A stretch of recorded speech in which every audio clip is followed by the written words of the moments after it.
Hello বন্ধুরা, আর একটা নতুন ব্লগে তোমাদের সবাইকে স্বাগত। দেখো আজ রবিবার, অনেক দেরিতেই ঘুম থেকে উঠেছি। আজকে প্রায় দেরি বলতে 9:30 পৌনে 10টার সময় ঘুম থেকে উঠেছি। তা উঠে আর এই সংসারে কাজবাজ শুরু করে দিয়েছি। সেটা কদিন ধরে তাড়াতাড়ি উঠছি, তো ভোরবেলা ঘুমটা ভেঙে গেছিলো। ঘুম থেকে ভোরবেলা উঠে একটু ফোন টোন দেখতে দেখতে আবার 7:30টার সময় ঘুমিয়ে পড়েছি। তা ঘুম থেকে দেরিতে উঠলাম, উঠে এই কাজবাজ শুরু করে দিয়েছি। ঘর বাড়ি মোছা হয়ে গেছে। এই যে শুধু এই জামা কাপড়টা কাচলে আমার হয়ে যাবে কাজবাজ সারা। তারপরে স্নান করবো আর পুজো দেবো। তো আজকে সারাদিন কী করি সব কিছু শেয়ার করবো তোমাদের সঙ্গে। ভিডিওটা দেখতে থেকো বন্ধুরা, আর প্লিজ আমার পাশে থেকো। এত কষ্ট করে ভিডিও করেছি, তোমরা কিন্তু একটা লাইকও করো না আমাকে। দেখবো তোমরা যখন একটা লাইক করবে, কমেন্ট করবে, তখন আমার ভিডিও করার আগ্রহটা বেড়ে যাবে। না, সবাই আমাকে আমার ভিডিও অন্তত সবাই পছন্দ করে, সেই জন্য একটা করে লাইক করছে। ও তোমাদের কি পছন্দ হচ্ছে না, সেই জন্য একটা কি লাইক করছো না বলো? আমি তোমাদেরকে বলছি, ভালো হলে একটা কমেন্ট করে জানিও, আর খারাপ হলেও তোমরা সেটা কমেন্ট করে জানিও। আমার ভুলটা ধরিয়ে দাও যে তোমার ভিডিওটা ভালো হচ্ছে না বা এখানে এই জিনিসটা খারাপ আছে সেটা। কারণ এত কষ্ট করে ভিডিও করি, তো একটা যখন লাইক পাই না আর একটা যখন কমেন্ট পাই, খুব ভালো লাগে দেখতে, সেই জন্য তোমাদের কাছে। আর এদিকে ছেলের জুতোকে ধুয়ে নেবো। জুতোগুলো আগের বছর গত বছরের জুতো, তার জুতোটা এবছর সাদা জুতো কিনিনি, এবছর কালো জুতো কিনেছি ছেলের জন্য। তাই যে সাদা জুতোটা ভালো করে ধুয়ে পরিষ্কার করে নেবো, কালো জুতোটাও পরে নেবে। কেন কত জুতো পা বড় হয়ে যাচ্ছে। এবছর জুতো কিনলে পরের বছর হচ্ছে না, তাই জুতোটা একটু টাইট হচ্ছে। তাই আমি বললাম, শোনা তুই এই জুতোটা এবছর পরে নে, এবছর তোকে সাদা জুতো আর কিনে দেবো না। কেননা ও সাদা সাদা করে পাগল করেছে, মানে সব কিছু ওর সাদা চাই। সেই জন্য আমিও সাদা নিয়েছি, পুজোয় জুতো বড় নিয়েছি, ওই জন্য ও বলছে সাদা নেবো। আমি বললাম, না শোনা, তোকে সাদা নিতে হবে না, তুই বরং কালো নে, আর সাদাটা আছে আগের বছরের জুতোটা পরে নিবি। তাই যে বোতলগুলোকে ভালো করে ধুয়ে নিয়ে আর এই বোতলগুলোকে ভরে নিলাম। বন্ধুরা, এই যে বর মাংস নিয়ে এসছে কিনে, মাংসগুলোকে আমি ধুয়ে নিয়েছি। আর এই যে পা নিয়ে আসতে বলেছি, পা একটু মাংসের সঙ্গে পা না খেলে যেন মাংসকে পোষায় না, তাই পাগুলোকে ছাড়াবো। গরম জল বসিয়ে দিয়েছি, গরম জলটা আমার হয়ে গেছে।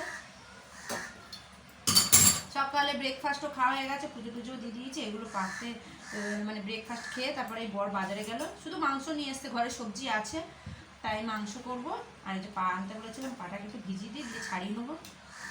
আর আজকের ওয়েদারটা দেখুন, সামনে পুজো, আর জাস্ট 2 দিন না 3 দিন বাকি পুজো, আর এর মধ্যে এই বৃষ্টির ওয়েদার দেখো বন্ধুরা। কি এত বৃষ্টি হলে মানুষ কি করবে তাহলে? এই যে পুজোর কেনাকাটা এগুলো কি করবো তাহলে? কি করে ঠাকুর দেখতে যাবো না আমরা?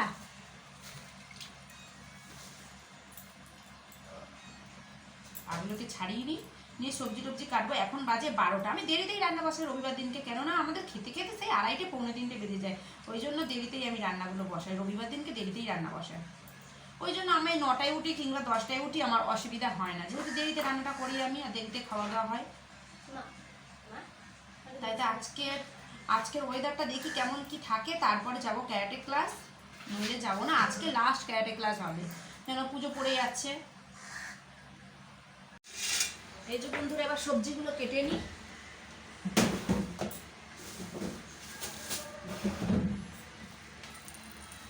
এই ঢেঁড়স ভাজবো, ঢেঁড়স নিয়েছি, ঢেঁড়স ভাজবো আর মাংস করবো। রান্না করতে আর কত সময় লাগবে? রান্না করতে তার বেশি সময় লাগে না, এই জোগাড়টাই হচ্ছে জোগাড় করতে যেটুকু সময় লাগে। পেঁয়াজ কাটবো কি, পেঁয়াজের এতটা ঝাঁজ, ছাড়াতেই চোখ দিয়ে জল বেরিয়ে যাচ্ছে।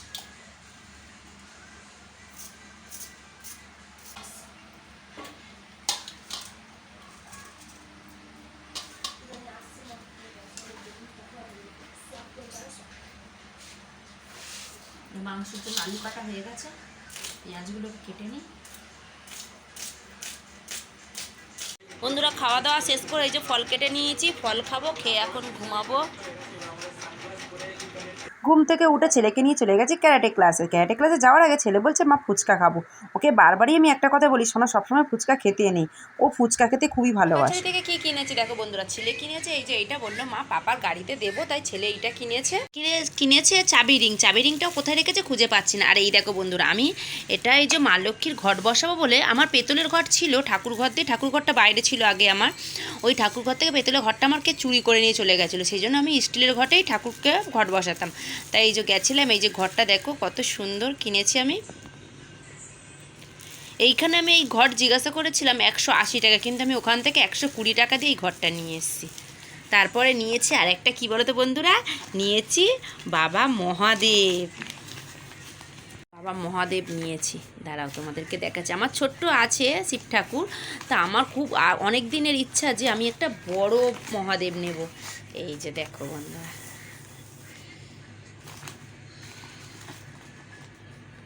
আর এর সঙ্গে এই পাথরের বাটিটা। দেখো বন্ধুরা কি সুন্দর লাগছে না? দেখো বেশ বড় একটা মহাদেব আমার আছে, একদম ছোট্ট। তোমরা তো দেখেছো আমার ঠাকুর ঘরে, কিন্তু এই যে মহাদেবটা আমি এটা কিনেছি বড় কাছারি দিয়ে। কি সুন্দর, কেমন লাগছে মহাদেবটাকে, কেমন লাগছে তোমরা প্লিজ কিন্তু বন্ধুরা একটা কমেন্ট করে জানিও। আর এই মহাদেবটা ক টাকা দিয়ে কিনেছে জানো বন্ধুরা? আমাদের এখানে জিজ্ঞাসা করেছি, অনেক দাম বলেছিল। আমি এটা 100 টাকা দিয়ে কিনেছি, পাথরের বাটি আর এই মহাদেবটা আমি 100 টাকা দিয়ে কিনেছি জানো।